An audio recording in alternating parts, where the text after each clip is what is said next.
Good evening. Well, if you thought that Andy Burnham was going to end the chaos, you're wrong. Today, he's had to deal with his first scandal. No, he's the enemy now. No, he's not. He wants to let it all out.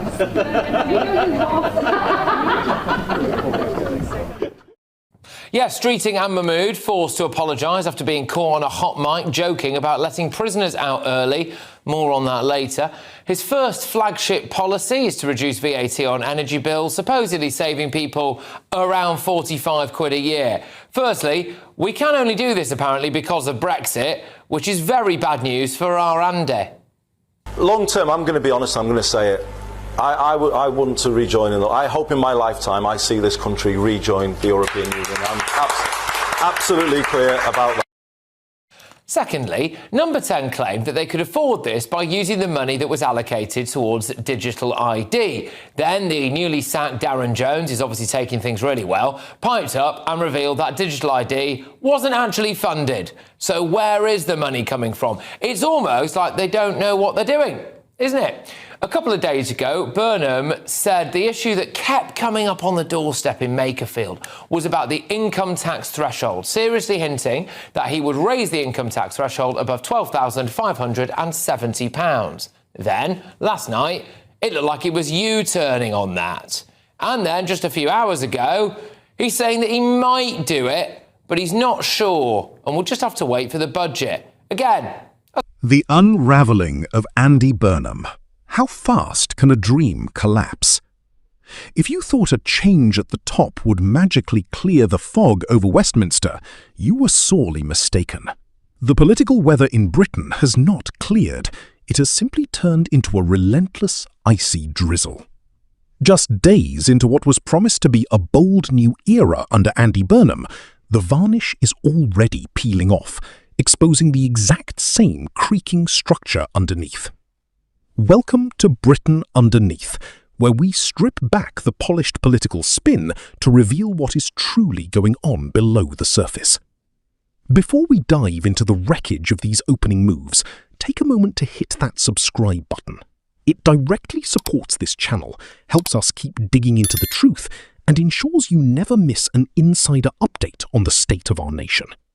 So, take a breath, settle in, stay informed, and let us examine how quickly the grand promises are meeting cold reality. Hasn't really got a clue, has he? But who will be writing that budget? The Chancellor, John Healey, the man who quit over defence spending. Also today, it's emerged that both Wes Streeting and Andy Burnham have refused to commit to Healey's demands for 3% of GDP being spent on defence by 2030. So that's a bit awkward, isn't it? Does anyone really believe that Healey would have agreed to become Chancellor if Burnham hadn't promised him 3%? I don't. And this afternoon, Andy Burnham announced this in what turned out to be quite a weird social media video. For too long, people said it's not possible to reduce bus fares. Well, we showed everybody in Greater Manchester that it is possible. And today, I'm taking the £2 fare cap national. Who better, though, to kind of endorse this policy than a special guest? Oh, Prime Minister, you're stealing my job! Cheaper bus fares, endorsed by Bus Auntie herself. It's a fantastic idea. Thank you so much, Prime Minister. So capping bus fares at £2 is set to cost the taxpayer around £500 million. Apparently the money for that will come from changing international climate finance so that more support is provided as repayable loans instead of grants. Does anyone understand that? I don't really understand that, and I'm pretty sure they've just kind of come up with that on the hoof. But Transport Secretary Heidi Alexander didn't seem to actually know, a bit like me, what any of that meant this morning. Now, it had initially been the intention that that money would be given as grants. So you pay the money to fund a project in a developing country and you don't get that money back. We're switching that process so that it is now a loan, so that the money will then be paid back to the British government. Now, actually, so look, the detail of it needs to be worked through. As I said to you, just trying to get the details of, because this is. But Sophie, you will appreciate that I'm not going to sit in your studio and tell you how something will work when the detail hasn't yet been worked through. It was supposed to be a victory lap, The headlines were meant to showcase a refreshed leadership full of vigour, clear direction, and economic relief for millions.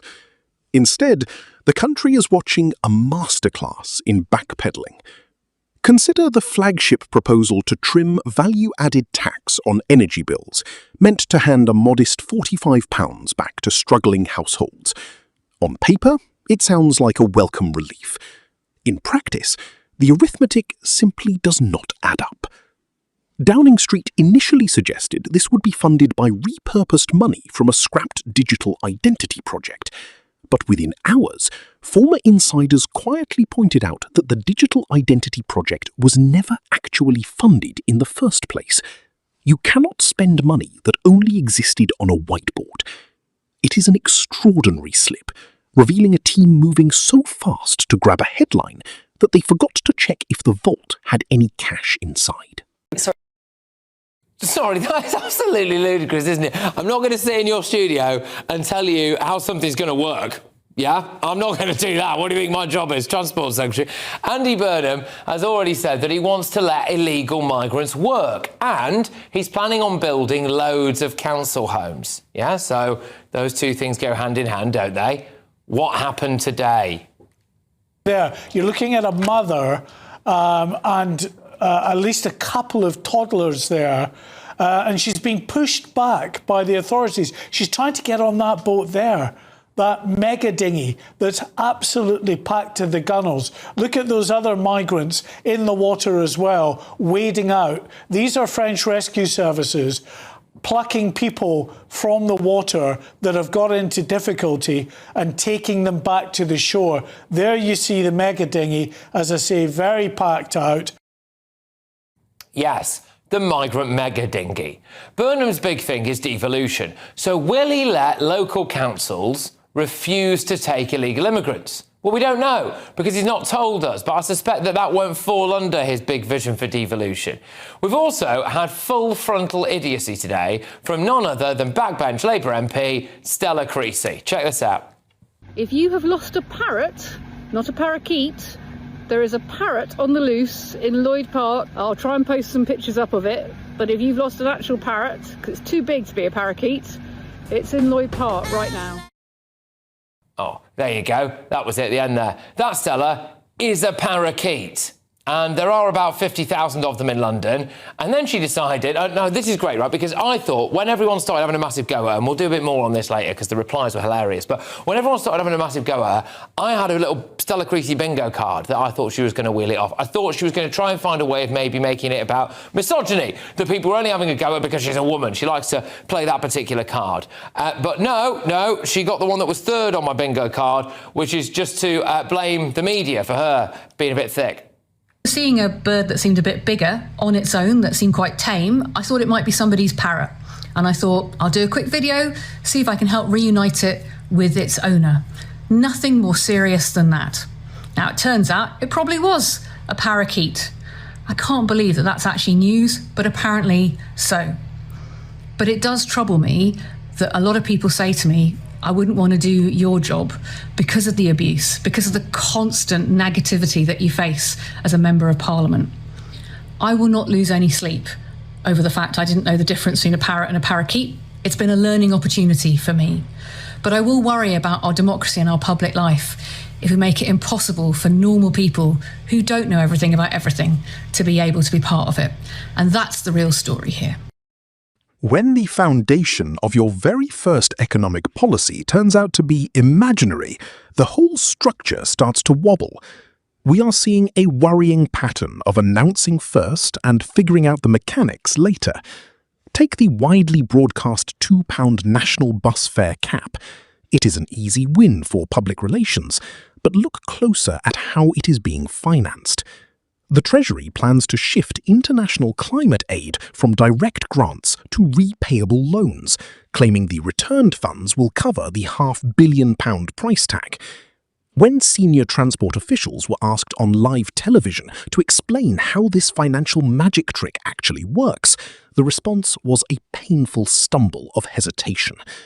If the ministers tasked with selling the policy cannot explain where the money is coming from, how can the public be expected to trust the outcome? No, I think the story is that you really look like a bit of an idiot, actually.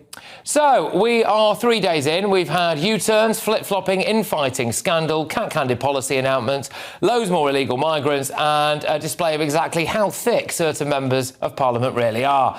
It's exactly the same as Keir Starmer's regime, isn't it? But here's the rub. I bet you that Andy Burnham is going to have to raise your taxes to pay for stuff. People will realise very quickly that things could actually get quite a lot worse. This is why your support means everything to us. Independent analysis like this takes time and dedication, so please take a second to subscribe to Britain Underneath right now. Your subscription powers this channel and keeps us bringing you the facts behind the political theatre. The confusion does not stop with transport and energy. It stretches right into the core of tax policy. One afternoon, hints are dropped that the income tax threshold will finally be raised above £12,570 to offer relief to working families. By the evening, those hints are quietly walked back. By the next morning, the official line is a vague suggestion that everyone will simply have to wait for the budget. This is not strategic governance, it is political wind testing.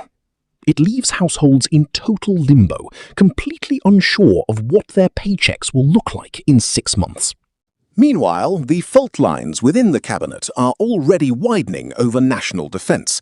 Demands for a firm commitment to spend 3% of gross domestic product on defence by the end of the decade are meeting dead silence from the top.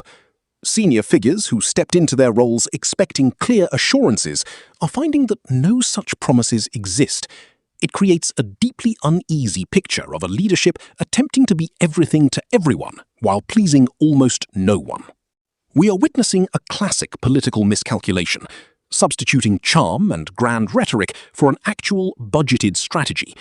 When you promise to undo decades of policy mistakes without a clear ledger, reality comes at you exceptionally fast. High taxes, uncertain public spending, and improvised policies are a dangerous mix for any government. Make sure you stay with us until the very end of our videos to get the full picture, because the details matter now more than ever. Thank you for watching Britain Underneath. Please subscribe, stay informed, and join us next time as we continue to uncover the real stories shaping our country.